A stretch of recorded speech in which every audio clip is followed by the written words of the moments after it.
Before we dive into today's video, I want you to forget everything you think you know about Stranger Things. Forget what you've been told about Eleven, forget who you believe Vecna is, and forget the idea that Will Byers was just in the wrong place at the wrong time. What if none of that is true? What if the story we've been watching since season 1 has been twisted, rewritten, and manipulated from day one? Not by the government, not by Dr. Brenner, but by someone inside the story itself. Today, we're going to explore one of the darkest theories about Stranger Things, a theory that suggests Henry Creel might not be a monster, but a victim desperately trying to escape a future he never wanted. A theory that claims Eleven's past isn't real, that her memories were rewritten to trap her inside someone else's narrative. And most shocking of all, a theory that says Will wasn't chosen by accident, he was picked by Eleven. If this theory is true, then Stranger Things isn't a battle against the Upside Down. It's a battle against the story we were told to believe. Will Byers, the power we never saw coming. Will Byers might be the most unexpected hero in Stranger Things, and Season 5 finally proved why. For years, he was the quiet kid, the one who survived, the one who felt the monsters but could never fight back. But the finale of Episode 4 changed everything. After a lifetime of trauma, fear, and silence, Will finally gained powers that might make him the most important weapon against Vecna. Let's break down why this moment matters more than almost anything we've seen from this show, and how Will might be the key to ending the war once and for all. Why Will's powers are different. When we think of powers in Stranger Things, we immediately think of Eleven. She trained, she suffered through experiments, she learned to control her strength over time. Her abilities are physical, mental, and emotional. She lifts objects, enters minds, and fights with psychic force. But Will is built differently. He never trained. He never had someone like Brenner forcing him to learn. He never knew what his body was capable of. His abilities come from inside, the way a sorcerer in fantasy stories just naturally channels their magic. And that's not just a random idea. Mike literally called Will a sorcerer earlier in the series. The show seems to be telling us that Will's powers don't operate like Eleven's. He might not be able to throw cars, crush bones with his mind, or explode monsters. Instead, he can sense, feel, connect, and now possibly control the psychic world between the Upside Down and reality. If Eleven is like a soldier who learned to fight, Will is the vessel that was chosen. The connection we all missed. Will has always been connected to the Upside Down, even when he wasn't physically there.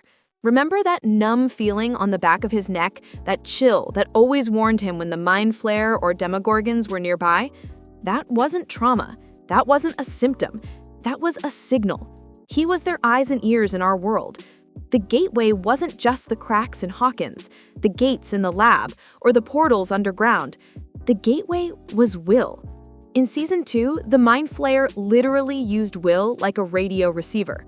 Will was forced to send messages through Morse code so his own friends wouldn't be discovered. The monsters never needed a door. They already had one. They had him. But now, for the first time, Will feels that same force from the opposite direction. Instead of the Upside Down using him, he might be able to use it. How Will could kill Vecna. Here's where things get crazy. There's a theory that connects perfectly to the movie The Matrix Revolutions. In that film, Neo knows he can't beat Agent Smith by fighting him. Smith has copied himself into nearly everyone in the Matrix, so Neo lets Smith copy himself into Neo.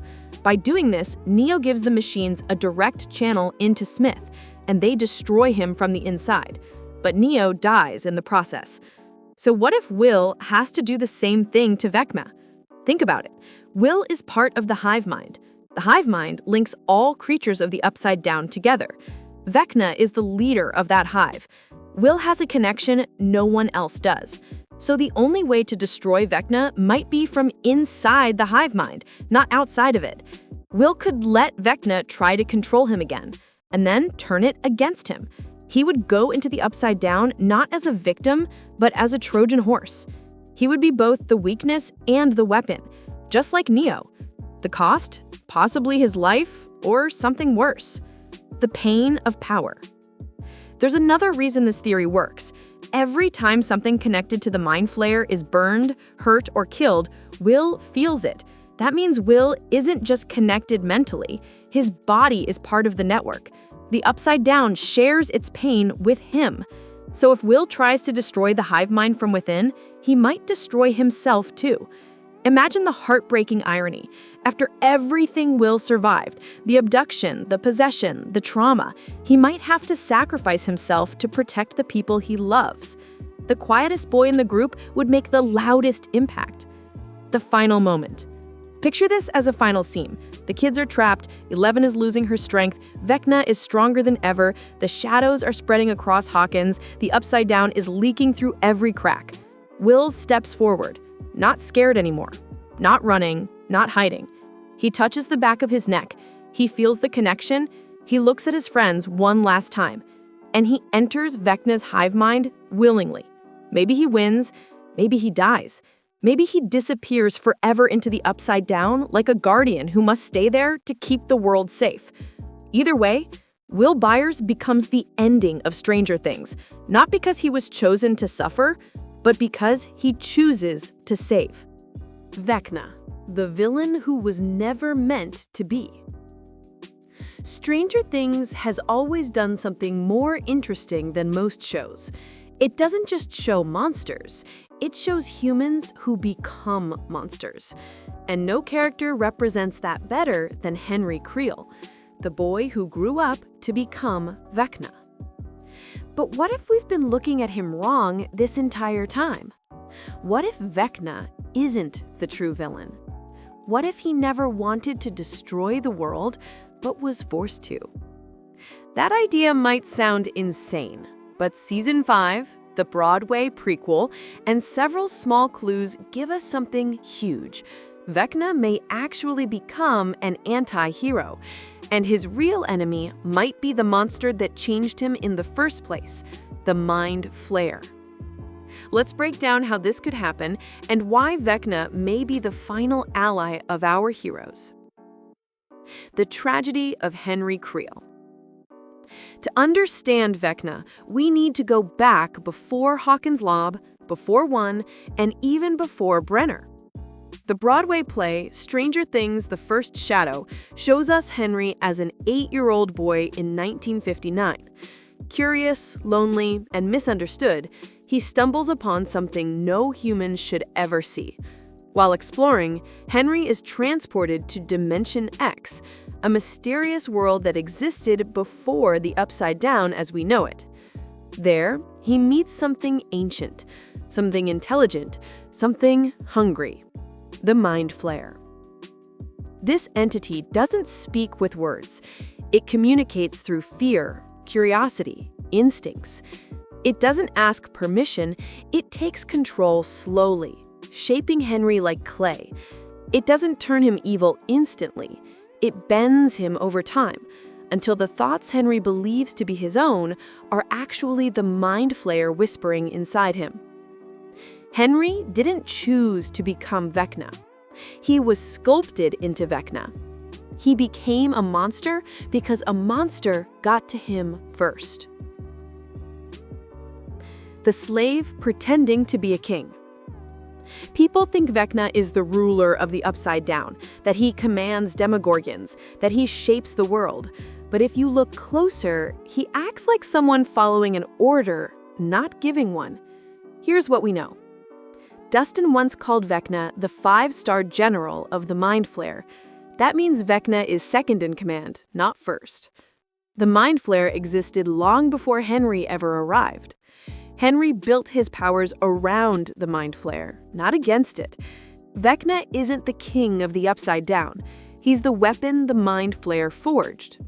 Just like Will, just like the kids being captured now. He's not recruiting soldiers for himself. He's gathering them for the Mind Flayer's war. At least, that's what it looks like on the surface. But what if something else is happening beneath it? Vecna's rebellion. In Season 5, Vecna targets multiple children: Holly Wheeler, Carly, Derek, and more. He doesn't kill them. He gives them powers. He lets them escape sometimes. He leaves clues. He behaves unpredictably. Why would a monster help his victims? Because maybe they're not victims to him. Maybe they're soldiers, but not soldiers for him. Soldiers to fight the Mind Flayer. Imagine this twist. The Mind Flayer ordered Vecna to build an army, but Vecna is secretly building an army against the Mind Flayer. He's using the Mind Flayer's plan against it, gathering powerful children who can break free from psychic control. Kids like Will, kids like 11, kids like Holly. Vecna is scared of the Mind Flayer, always has been, but fear doesn't always make you obedient. Sometimes fear makes you desperate.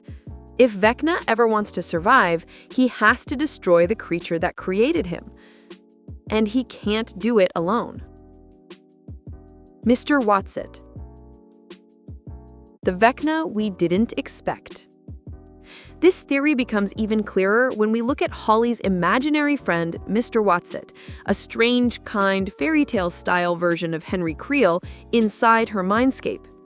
Every other time Vecna invades someone's mind, he terrifies them, he breaks them, he manipulates them, he crushes their will to fight. But Holly? He comforts her. He protects her. He even gives her a boombox, an item that literally helps victims escape Vecna's control. Why would he give someone a weapon against him? Because maybe it's not weapon against him. Maybe it's a weapon against the Mind Flayer. The boombox wasn't just a gift. It was the key to finding Max's message.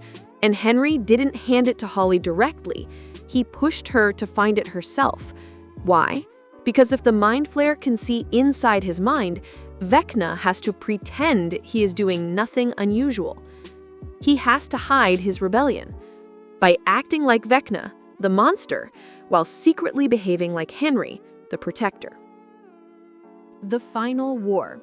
Everyone versus the Mind Flayer.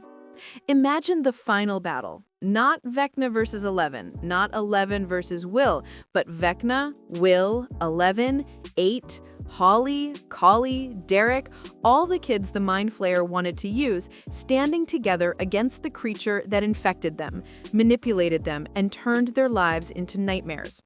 The monster that used Henry to start this story, and might use Will to end it. 11 represents strength. Will represents connection. Vecna represents knowledge. Together, they have everything they need. The Mind Flayer doesn't understand humanity, friendship, sacrifice, rebellion, free will. Vecna does. He knows what humans can do when they fight something bigger than themselves. The Mind Flayer created a monster, but maybe that monster became something the Mind Flayer never expected. A traitor. An ally. A hero with blood on his hands. Redemption born from horror. Vecna's story might end tragically. We might see him destroy the Mind Flayer and die with it. We might see the children free themselves from the hive mind forever. We might even see Henry apologize in his own broken way to the people whose lives he ruined.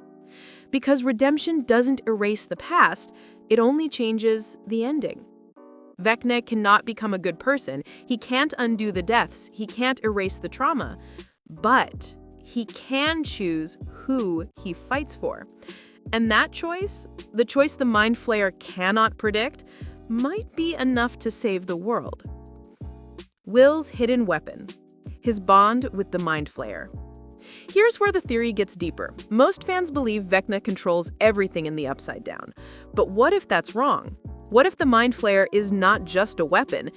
It's alive, it thinks, and it remembers. And Will is the only human it has truly touched in a way it didn't fully control. Think about it. Will spent 44 days with the upside-down creature connected to him. The Mind Flayer didn't kill him. It chose him. Vecna didn't possess Will. The Mind Flayer bonded with him.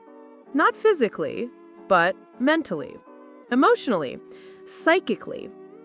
Why else would Will's visions appear suddenly and painfully? Why does the creature react to Will before it reacts to anyone else?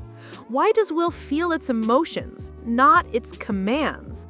Will doesn't just sense the upside down. He shares its memories. The Mind Flayer knows fear, hunger, rage, and betrayal. Will felt those things before he could even explain them. And maybe that connection wasn't an accident. Maybe it was a mistake. Vecna wanted control. The Mind Flayer wanted freedom. Here's something the show hints at but doesn't fully say. Vecna built the Mind Flayer into a perfect shape, but he didn't create the shadow itself. He used a force that already existed, something ancient and powerful. He controlled it using his powers and his ego. But what if the Mind Flayer doesn't want a master? When Will was taken, it didn't force him to serve. It didn't turn him into a soldier. Instead, it tried to communicate, learn from him, and understand him. It connected with Will like it never did with Henry Creel. Henry used the Mind Flayer as a tool. The Mind Flayer used Henry as a way to enter our world. And now that Will is older, stronger, and more emotionally aware, maybe that connection can evolve into something else. Not control, not possession, a partnership. Will Byers is not a weak link. He's the missing leader. Look at every main decision that changed Hawkins. Event. Who triggered it? The portal first opened, 11. Vecna started the apocalypse, 11 and Henry. The Mind Flayer entered Hawkins, Will. Vecna returned through Max. Max opened the doorway. The gate fully formed. Will felt it before anyone else. 11 started the story. Vecna revealed the plan. Max opened the final door. But only Will connects all of it. Will is the only person who felt the Mind Flayer before 11 met it, survived it without powers, stayed connected after it left him, can sense Vecna without seeing him. Will isn't a soldier. He's not a superhero. He's something more rare. The bridge between worlds. Why Will, not 11, might deliver the final blow. 11 can punch Vecna with raw psychic power. She can battle him directly. But beating Vecna with force is like trying to defeat a virus by punching it. You can destroy the body, but not the source. 11 fights his mind. Will understands it. While 11 battles the monster that Henry became, Will might speak to what Henry used, the shadow, the mind, the hive. And that conversation, that connection, that unseen communication could be more deadly than any blast of telekinesis. Because a hive turns on its queen only when the hive changes its loyalty. If the Mind Flayer chooses Will instead of Vecna, then Vecna will be powerless. Imagine Will commanding the shadows like Vecna did, but without hate, without hunger, without obsession. Imagine Will turning the entire upside down against its tyrant. Will doesn't need laser eyes, telekinesis, or portals. He only needs the thing he already has, a heart that the darkness can't corrupt. The final battle won't be light versus dark. It will be darkness choosing who it fears less. 11 will fight Vecna physically. Will fight him spiritually. Together, they're not two heroes. They're the two halves of one answer. Vecna built the Mind Flayer into a weapon. Will might teach it that it can be free. Call it empathy. Call it connection. Call it power. In the end, Hawkins' quietest kid, the one everyone forgot, the one who cried alone in his room, the one who suffered silently, will become exactly what Vecna never expected, the boy who unites the monster against its master. And perhaps the only person who can kill Henry Creel is the person the darkness once loved. The truth about Henry, Eleven's memories, and why Will was chosen. Stranger Things might be hiding the biggest twist we've ever seen, and it's not about Demogorgons or Eleven's powers or even Vecna. It's about time, and more specifically, it's about Henry Creel trying to go back in time, not to destroy the world, but to change his own life before it ever got corrupted. Yeah, what if Vecna isn't trying to win? What if he's trying to rewrite everything? Let's break this down. According to one huge theory that's blowing up online, Henry Creel isn't driven by pure evil. Instead, he's desperate. He wants to go back in time to meet the 8-year-old version of himself before he ever entered the Nevada cave system, before Dimension X changed him forever, and before he ever came into contact with the Mind Flayer. Because once that happened, his life stopped being his own. He didn't just gain power, he became part of something ancient, something that has been controlling him ever since. But here's the creepy part. This theory says Henry is willing to do anything to get back there, even if it means sacrificing 12 kids. And if you think the number 12 is random, think again. Henry is obsessed with clocks. 12 kids, 12 hours on a clock, 12 sacrifices to break time itself. He doesn't want to destroy Hawkins. He wants to erase the entire timeline that ruined his life. What happens if Henry succeeds? If Henry goes back and stops his younger self from entering Dimension X, everything we know about Stranger Things changes forever. The Mind Flayer would never connect to him, Dr. Brenner would never weaponize his blood, the lab kids would never be born, and even Patty Newby, the girl Henry hurt before Brenner captured him, would never be harmed. Basically, no Vecna, no upside-down invasion, no other numbered children, and no tragedy in Hawkins at all. If this theory is right, Vecna is fighting for a twisted version of peace. Not for the world, but for himself. But here's where it gets crazier. What if Eleven's memories are wrong? A growing theory online claims that Eleven's memories are not reliable. Think about it. Her brain has been messed with over and over again. Brenner rewired her memories, the lab traumatized her, and the Nina Project rebuilt her mind like a puzzle. If memories can be erased, they can also be rewritten. So the question becomes, how much of Eleven's past is true? Look at her flashbacks in Season 4. They seem way too perfect, too clear, too cinematic. And strangely, they match Vecna's version of the story. It's almost like someone wants her to believe exactly one version of what happened. And who would benefit from that? Vecna. What if he didn't just attack her physically in the past? What if he's been shaping her memories ever since? Imagine discovering that everything you think you did, your greatest trauma, your biggest mistake, wasn't actually what happened. If Eleven's memories were planted or distorted, then her role in the Hawkins massacre, her connection to Henry, and even her understanding of her own powers might be wrong. If this theory is true, then Eleven has been living inside a story written by someone else. And now the biggest twist. Eleven accidentally chose Will. Here's another theory that connects all the dots. It suggests that 11 is the reason Will became the first real link to the Upside Down. Not Vecna, not the Mind Flayer, 11. Let's rewind to November 6th, 1983. This is the day Dr. Brenner forced 11 to make contact with the monster in the dark dimension. She saw the Demogorgon, she felt it getting closer, she panicked, broke open a gate, and escaped. She was terrified, weak, and she knew she was being hunted. But then something strange happened. As she hid in the woods, she sensed someone nearby.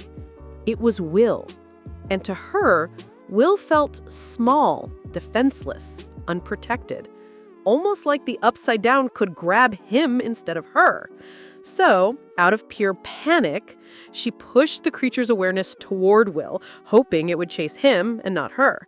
It wasn't malicious. It was instinct. She just wanted to survive.